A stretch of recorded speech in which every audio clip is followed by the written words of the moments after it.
Hello, I'm Iris Dev. Welcome to my channel MEG01 British Poetry. Unit 7 A Story of the Non-Praised Tale Second. In the previous video, we discussed about the non-praised tale first in Unit 6. If you wanna access that video, you will find here the I button. Press on that, get the access of the previous video. I have a request before we will proceed yet. If you have not yet subscribed the channel, please subscribe the channel. Press the bell icon to get the instant notification of my videos relevant to MEG01 British Poetry. Without wasting the time, let's move forward. The second nun's tale. It is a tale narrated by a nun who remains unnamed. It is a biography of the life of Saint Cecilia. Although it is unconfirmed, but under Geoffrey Chaucer had the Canterbury Tales, in all of the extant manuscript, the second nun's tale always occurs with the canon's yeoman's tale, further indicating the two tales are to be regarded as a pair.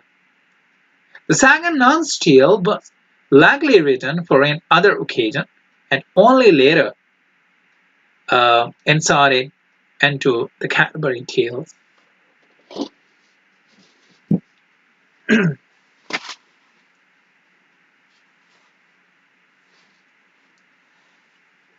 Second nun's tale, तो इसको narrate किया गया है, एक none ने इसको narrate किया, बताया, बयान किया, जो अपने नाम को जाहिर नहीं करती है। तो ये एक तज़किरा अवलिया आप इसको कह सकते हैं। जो सेसेलिया है वो यहाँ पे वली है। यहाँ पे एक वर्ड है जिसको आप दो तरीकों से प्रोनाउंस करते हैं, हायोग्राफी और दूसरा हैगियोग्राफी। तो हायोग्राफी ब्रिटिश एक्सेंट में आप इसको बयान कर सकते हैं, प्रोनाउंस कर सकते हैं, और इसको हैगियोग्राफी जो है वो अमेरिकन एक्सेंट में इसको प्रोनाउंस कर सकते हैं। इसलिए मैं ज्यादा स्ट्रेस ब्रिटिश एक्सेंट पे देता हूं, क्योंकि मैंने ब्रिटिश एक्सेंट सीखा है, इसलिए मैं इसको हायोग्राफी ही पढ़ूंगा। तो हायोग्राफी का मतलब होता है तज़किरा अवलिया, मीन्स जो तज़किरा अवलियों का है। अवलिया मीन्स यहाँ पे द फ्रेंड ऑफ गॉड, तो उनका जो तज़किरा है उसको हम यहाँ पे हायोग्राफी बोल सकते हैं। तो यहाँ पे हायोग्राफी किसका हम तज़किरा करने जा रहे हैं? सेंट सेसेलिया का, यानी कि जो यहाँ पे सेसेलिया है वो एक वली है, उसकी जिंदगी का तज़किरा हम यहाँ पे करने जा रहा है। अगरचे ये बिल्कुल हमारे पास बेसबूत है, गैर तस्दीक इसकी हम करते हैं कि किस तरीके से चॉसर का इरादा था इस स्टोरी को कैंटरबरी टेल में डालने का, हमारे पास कोई सबूत इसके बारे में नहीं है। लेकिन जो हमारे पास मौजूद तहरीर है, लिखा हुआ, जो हाथ से लिखा हुआ है, तो वहां पे नन्स टेल, सेकंड नन्स टेल जो है वो कैनॉन योमैन टेल के साथ है। तो इसलिए हम इसको जो है जोड़ा समझते हैं, क्योंकि इस टेल के साथ रहना ये इशारा देता है कि ये जोड़े में है, मीन्स दो टेलें यानी कि दो स्टोरियां एक ही जगह पे। नन प्रेस टेल को ऐसा दिखाई देता है कि कैंटरबरी टेल जब वो लिख रहा था तो उस दौरान में नहीं लिखा गया है, इसको किसी दूसरे मौके पे लिखा गया है और फिर बाद में कैंटरबरी टेल में डाला गया है। We have here the notable characters, जिसमें सेसेलिया है, वैलेरियन है, टिब्यूस है, तो अल्माचियस है, और उसके अलावा पोप अर्बन है। राइट, सो यहाँ पे सेसेलिया आपको पता है पहले से ही सेंट है और वाइफ बनने जा रही है वैलेरियन की, और वैलेरियन जो है हस्बैंड बनने जा रहा है सेसेलिया का, और इसका एक भाई होता है वैलेरियन का। जिसका नाम, तो यहाँ पे अल्माशियस है। अल्माशियस जो है एक परफेक्ट काफिर है डिस्ट्रिक्ट का, और यहाँ पे पोप अर्बन है जो एक सेंट है। Let's move forward. Prologue of the second Nun's Tale. The prologue of the second Nun's Tale contains the three sections. First, 4 stanzas on the hazards of idleness. Second, invocation to Mary, 9 stanzas there. And third, the interpretation of the name Cecilia. The final section comprises a series of invented etymologies about the name Cecilia. It is a good example of the medieval method of interpretation that adds rather than discovers meaning. Its aim not for one, but for a variety of interpretation, all which are right and none which exclude the others, so that the object of interpretation here, the name Cecilia, gains a range of meanings and range of reference. तो prologue जो none प्रीस्टेल का है उसमें 3 section है। पहली section 4 stanza की है जिसमें हैजर्ड ऑफ आइडलनेस के बारे में बताया गया है, या जो बेस्ड है हैजर्ड्स ऑफ आइडलनेस, यानी बेकारी के क्या नुकसान है। दूसरा जो है वो है जो दुआ करती है मैरी से, इसमें 9 स्टैंजा है। और तीसरा जो है वो है इंटरप्रिटेशन, यानी कि तशरीह की गई है सिसेलिया नाम की। और जो फाइनल सेक्शन है इसमें जो इन्वेंट किया गया है एटिमोलॉजी, यानी कि जो यहाँ पे एटिमोलॉजी इन्वेंट किया गया है, मींस एक नया नाम तजवीज दिया गया है जो नेम सिसेलिया का है। तो इसमें ये गुड एग्जांपल है तशरीह करने का या तशरीह करने के तरीके का मेडिवल पीरियड में, जिसमें ये बताया गया है नाम के बारे में, उसकी तहकीकात की गई है, उसको डिस्कवर किया गया है, मीन्स उसको जो है ऐजाद ये दरियाफ्त किया गया है। और डिस्कवर का मतलब होता है दरियाफ्त करना, और इसका ये मतलब नहीं है कि उसको सिर्फ एक तरीके से देखा गया, उसको मसलस के तीनों जावियों से बयान किया गया, means for a variety of interpretation, यानी कि बहुत सारी तशरीह की गई, और जो भी तशरीह की गई है बिल्कुल सही है, और कोई भी किसी ने इस तशरीह को बाहर नहीं निकाला है या गलत नहीं करार दिया है। तो यहाँ पे तशरीह करने का एक ही मकसद था, जो सिसेलिया नाम था वो अपने उस मतलब में ज्यादा से ज्यादा पॉपुलर हो जाए, ज्यादा से ज्यादा अमीर हो जाए, और उसका रेंज ऑफ रेफरेंस भी बढ़ जाए।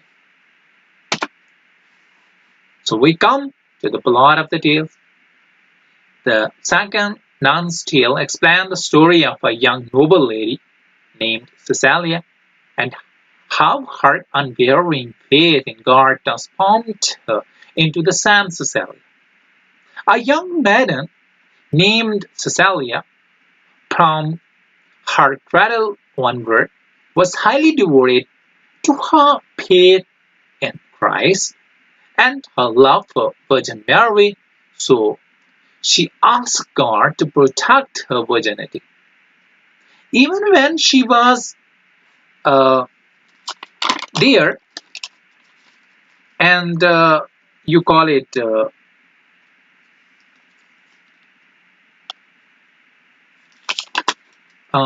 she was ready to marry, and was there.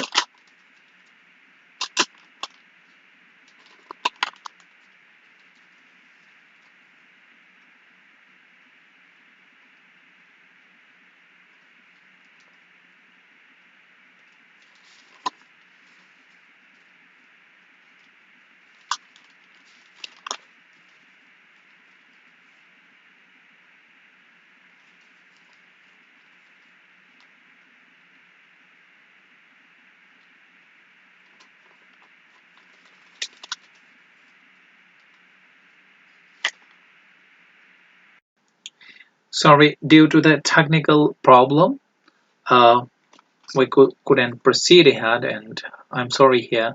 We wasted the time. And even when she was betrothed to a man named Valerian, on her wedding day, she begged God again to protect her virginity and sang to him, O Lord, keep my soul and my body unspotted, lest I be confounded. On her wedding night, Cecilia asked Valerian to understand her decision not to consummate and consummate the marriage, and informed him that her body is protected by an angel of God. If he was to touch or love her ignobly, the angel would without delay slay you on spot. However, if he protected Cecilia in clean love, the angel would also love him and appreciate him for his purity. When the Valerian asked to see the angel, Cecilia told him that he must go to the Appian Way and get baptized by the Saint Urban. Non-priestly. Second, इसका जो plot है वो हम यहाँ पे discuss करने जा रहे हैं. इसकी कमेंट्री ये एक्सप्लेन करता है यहाँ पे स्टोरी. जो स्टोरी एक शरीफ लड़की की होती है जिसका नाम सेसिलिया होता है, और उसका जो अनवेवरिंग जो मतलब सपोर्ट है, यानी मुस्तहकम या साबित कदम वाला जो मतलब उसका यकीन है खुदा पर, वो उसको चेंज कर देता है और उसको एक वलिया बना देता है, यानी कि फ्रेंड ऑफ गॉड बना देता है, जिसको हम सैंट बोलते हैं. सैंट का मतलब होता है फ्रेंड ऑफ गॉड. तो यहाँ पे यंग जो है वो लड़की होती है जो अभी मैडन होती है, जिसने शादी नहीं की होती है, वो जो है अपने आप को डिवोट करती है क्राइस्ट के मतलब तरफ, या क्राइस्ट की वफादारी में अपने आप को जो है वो वक़्फ़ कर देती है, और अपना जो प्यार है वो वर्जिन मैरी के लिए वक़्फ़ कर देती है, और वो अपने खुदा से मांगती है कि वो वर्जिन ही रहे जैसे कि वर्जिन मैरी थी. वर्जिन का क्या मतलब होता है यहाँ पे, यानी कि शादी के बगैर ही रहे. जब उसकी मंगनी हो जाती है, यानी कि बेट्राउथ का मतलब होता है मंगनी हो जाना एक आदमी से जिसका नाम जो है वैलेरियन होता है, और उसके शादी के दिन वो फिर खुदा से दोबारा दुआ करती है कि खुदा उसकी वर्जिनिटी को बचाए, यानी कि उसके कंवारेपन को बचाए, और खुदा से वो दुआ करती है और खुदा के लिए वो गाती है, वो मेरे खुदा मेरी जो है रूह को और मेरी बॉडी को बगैर किसी दाग के रखना, अगर न रखोगे तो मैं दरहम बरहम हो जाऊंगी, मैं खराब हो जाऊंगी, मैं तबाह हो जाऊंगी, मैं परेशान हो जाऊंगी, इज़्तिराबी होगी. और फिर जब उसकी शादी की रात आ जाती है, यानी कि अपनी शादी के रात के दिन सेसिलिया वैलेरियन से कहती है कि उसका एक फैसला है वो समझा जाए और शादी को मुकम्मल ना किया जाए. यहाँ पे वर्ड है कंसुमेट. कंसुमेट का मतलब होता है मुकम्मल करना, टू कंप्लीट, यानी कि don't complete the marriage before this, कि वो अपनी मैरिज को कंप्लीट करे, तो उसके डिसीजन को, उसके फैसले को समझना होगा. और उसको ये बोलती है कि उसकी जो बॉडी है, उसका जो जिस्म है, उसको खुदा का एक फरिश्ता जो है वो महफूज बनाए रखा है उसने, या उसको जो है उसकी क्या बोलते हैं कि उसको महफूज करता है, उसको बचाता है. राइट.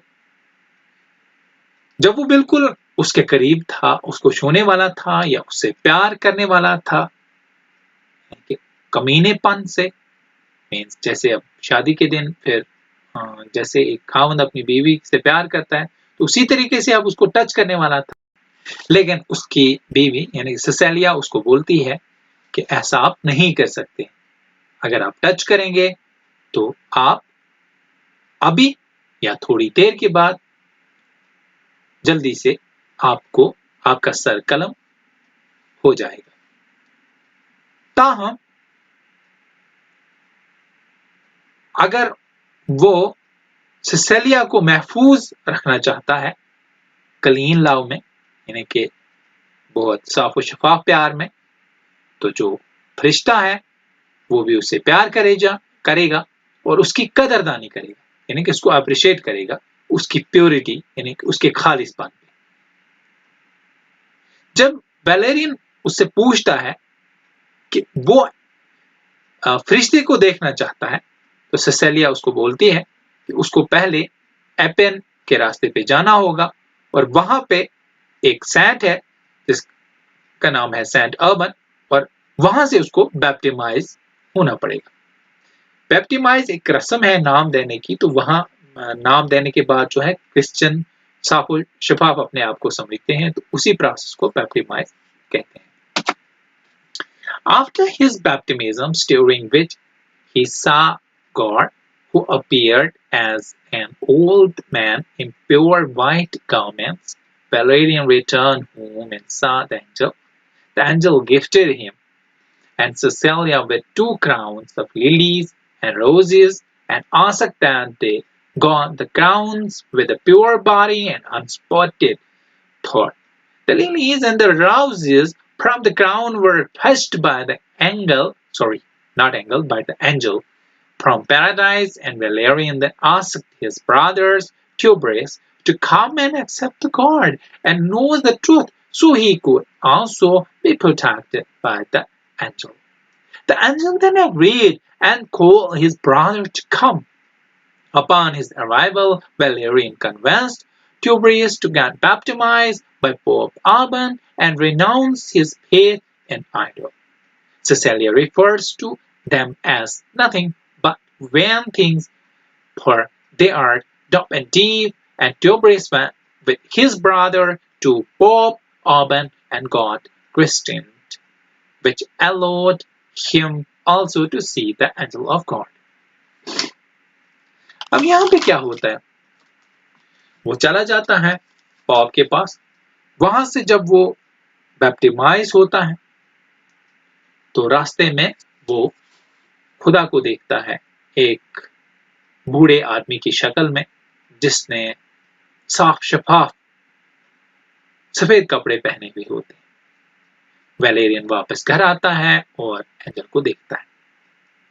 तो जो फरिश्ता है मींस एंजल, वो उसको और सिसेलिया को 2 लिलीज और रोजेस, मींस लिलीज भी फ्लावर है, फूल है, और रोजेस भी फूल है, उनके क्राउन देता है और उनको बोलता है कि इस क्राउन को या इस क्या बोलते हैं ताज को आप जो है महफूज रखना, एक खालिस जिस्म के साथ और बगैर सोच यानी कि दाग के सोच के, बगैर दाग सोच के। दाग मीन्स यहाँ पे यानी कि आपकी सोच जो है खराब नहीं होनी चाहिए, आप ऐसे कह सकते हैं बगैर खराब सोच के। लिलीज और रोजेस का जो क्राउन बनाया हुआ है वो उस फरिश्ते ने जन्नत से लाया हुआ होता है। वैलेरियन अपने भाई से बोलता है या उससे कहता है, जिसका नाम टिब्रियस होता है, और बोलता है आओ और खुदा को तस्लीम करो और जो सच बात है उसको जानो, ताकि वो भी फरिश्ते से जो है बचा जा सकता है और फरिश्ता उसको महफूज कर सकता है। और एंजल यानी कि जो फरिश्ता है वो रजामंद हो जाता है और उसके भाई को वहां बुलाता है।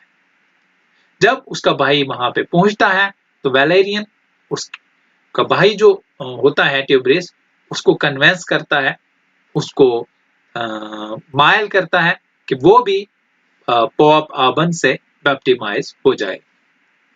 तो वो भी चला जाता है और वहां पे वो बैप्टिज्म,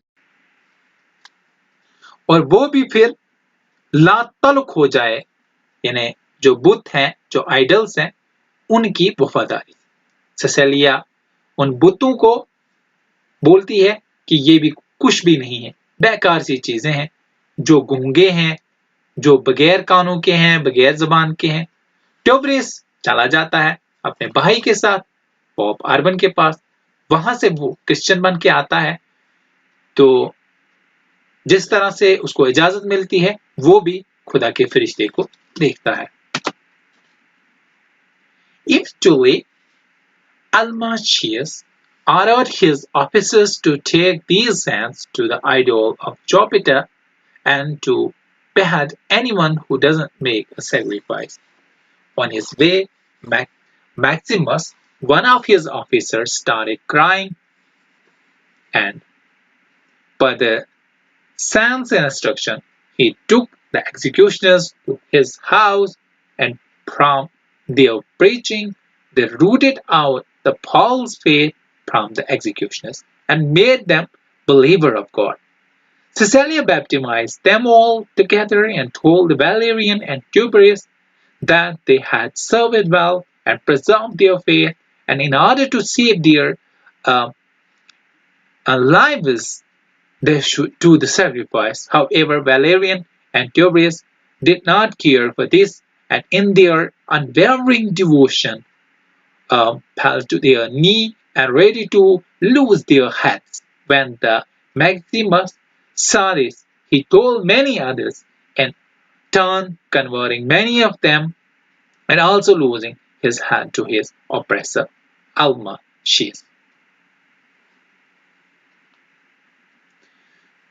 तो बाद में अल्माशियस, एक पैगन, जो एक काफिर होता है, वो अपने ऑफिसर को हुक्म देता है कि वो इन वलियों को, फ्रेंड ऑफ गॉड को, जुपिटर के बुत के सामने लेकर जाए और इनको वहां सरकर्म करे, जो आइडल ऑफ जुपिटर की जो है बलि नहीं चढ़ाएगा, मींस कुर्बानी नहीं देगा, तो उसको वहीं पे सरकर्म कर। रास्ते में उसी का एक ऑफिसर, जिसका नाम मैक्सिमस होता है, वो चलाना शुरू कर देता है, और जो सैंड की इंस्ट्रक्शन होती है उसके मुताबिक वो इनको, मींस जो जलाद होते हैं, अपने घर में लेके जाता है। कौन? मैक्सिमस लेके जाता है, और वहां ये जो सैंट सिसिलिया है और वैलेरियन है और जो ये दूसरा ट्यूबरिस है, वो इनको वहां पे प्रीच करते हैं और उनकी जो गलत फहमियां होती है वो बाहर निकालते हैं और फिर उनको खुदा पर यकीन करने वाला बना देते हैं। सिसिलिया उनको बैप्टिमाइज करती है, तमामों को इकट्ठा, और वैलेरियन और ट्यूबरिस से कहती है कि आप इनकी खिदमत करें और अपने और इनकी फेथ को प्रिजर्व करें, मींस इनका जो यकीन है उसको महफूज बनाए। तो उनको क्या करना होगा कि उनकी जिंदगी बचाने के लिए उनको मारा जाना चाहिए, मींस कुर्बानी देनी चाहिए। किसकी? जुपिटर्स की, एक फॉल्स कुर्बानी, ये दिखाने के लिए कि जो ये एग्जीक्यूशनर हैं उन्होंने सही काम किया है, और ताकि ये जो अल्माशियस है वो उनको मार न दे। ताहम वैलेरियन और ट्यूबरिस जो है अपनी जान की परवाह न करते हुए, क्योंकि उनके पास मुस्तहकम जो है वो प्यार होता है खुदा के लिए, तो वो उनके कदमों में गिर जाते हैं और अपने सरों को कलम करने के लिए तैयार हो जाते हैं। जब मैक्सिमस इसको देखता है, इन दो को देखता है, तो वो भी दूसरों को कहता है और फिर बहुत सारे लोग जो है वो क्रिश्चियन बन जाते हैं और वो भी अपने सर को कलम कर देता है अपने ऑप्रेसर के लिए, अपने मुखालिफ के लिए, जिसका नाम अल्माशियस होता है, जो एक काफिर होता है। Let's move forward.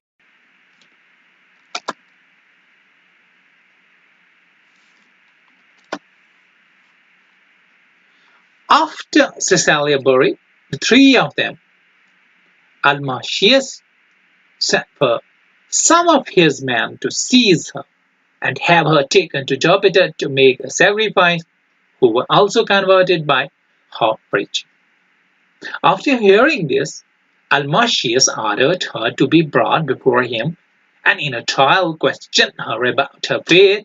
Caesarea told him that she didn't fear his power, that she would neither make a sacrifice nor renounce her faith in Christianity. Caesarea greeted a man with such power as flesh creature. She started that Alma, she is in all things an ignorant officer and bad judge, enraged by her boldness and steadfast faith. Almasius commanded his men to bring her to the bathhouse and burn her right in a bathhouse of red clay. ससेलिया इनको दफन कर देती हैं इन तीनों को, यानी किस को, एक पेलेरिस को, उसके भाई को ट्यूबरिस को, और एक जो एग्जीक्यूशनर होता है जो फिर क्रिश्चियनिटी को एक्नॉलेज करता है, तस्लीम करता है, एक्सेप्ट करता है, उसका नाम मैक्सिमस होता है। उनको दफन कर देती है। इसके बाद अल्माशियस आदमियों को भेजता है कि वो इसको पकड़ के लाए और जुपिटर के सामने लाए, और जुपिटर के सामने वो अपनी कुर्बानी थी। लेकिन जब वहां चले जाते हैं तो वो आदमी भी उसकी जो है प्रीचिंग से या उसको वो भी मायल हो जाते हैं और वो भी क्रिश्चियन बन जाते हैं। जब वो ये सुनता है तो अल्माचियस ऑर्डर देता है उसको कि वो उसके सामने आए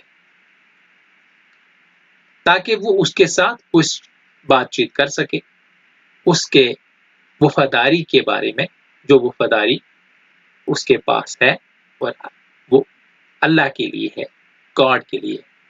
ससेलिया उसको बोलती है, ना वो उसके पावर से घबराती है, ना वो उसके पावर से डरती है, ना ही वो मतलब अपनी कुर्बानी देना चाहती है, ना ही वो बुरा भला कह सकती है अपने क्रिश्चियनिटी को, जो उसकी फेथ है, उसका भरोसा है अपने मजहब पे, उसको वो बुरा भला नहीं कह सकती या नहीं वो उससे लाताल्लुक हो सकती। ससेलिया उस आदमी को ग्रीट करती है या सलाम करती है, ये कहते हुए कि वो एक बेवकूफ मखलूक है, और वो अल्माशियस को ये बयान देती कि तमाम चीजों में वो एक ला इल्म ऑफिसर है और बेकार जज, लेकिन उसको उसकी जो बोल्डनेस है, मीन्स जो उसकी जुर्रत है, उससे उसको गुस्सा आ जाता है। मीन्स ससेलिया की जुर्रत से अल्माशियस को गुस्सा आ जाता है, और उसके पक्के अज़म से, जो उसका पक्का अज़म, पक्का यकीन खुदा पे है, उससे अल्माशियस अपने आदमियों को यह हुक्म देता है कि उसको बाथ हाउस में लेके जाया जाए और फिर वहां पे उसको दफन किया जाए, बाथ मतलब हाउस में रेड फ्लेम के साथ, यानी कि जो आग है उसके साथ उसको दफन किया जाए।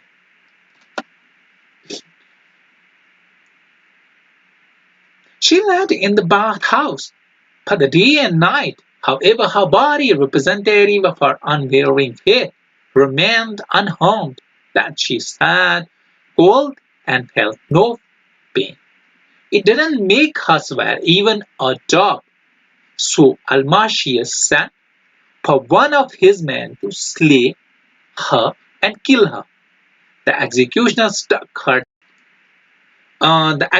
struck her thrice in her neck and no more because it was against the law. Yet she still didn't die. Cecilia still like that with her neck cut open for 3 days, preaching and converting those who gathered around her. She finally died after the 3rd day, and after she died, Pope Urban buried her body with other saints and decreed her as Saint Cecilia. उसको वहां पे लेटाया जाता है bath house पे, आग पे, एक दिन और एक रात को।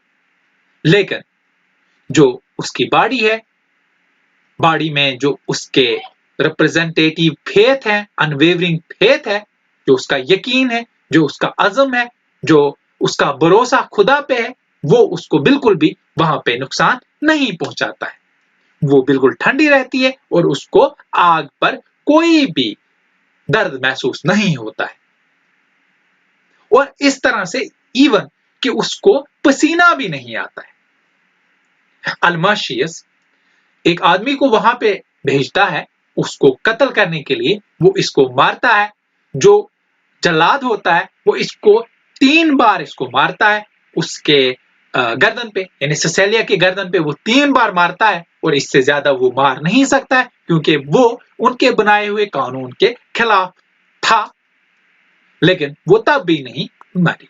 सिसेलिया वहां पर रहती है जैसे कि आधी जिंदी होती है, मीन्स हाफ लाइफ के साथ, आधी मरी हुई होती है और उसका जो गर्दन है वो कटा हुआ रहता है 3 दिन तक। लेकिन जब लोग उसको देखते हैं तो वो यही दावत उनको मिलती है, जो भी उसके सामने इर्द गिर्द रहता है वो ये दावत मिलती है कि खुदा पे भरोसा करो और खुदा ही सब कुछ है। और फाइनली वो मर जाती है। जब वो 30वें दिन मर जाती है तो मरने के बाद पोप अर्बन जो है वो आ जाता है।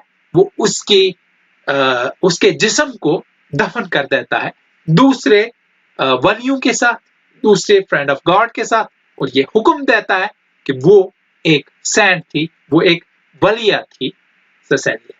सो इस तरह से ये स्टोरी एंड हो जाती है। Thank you very much.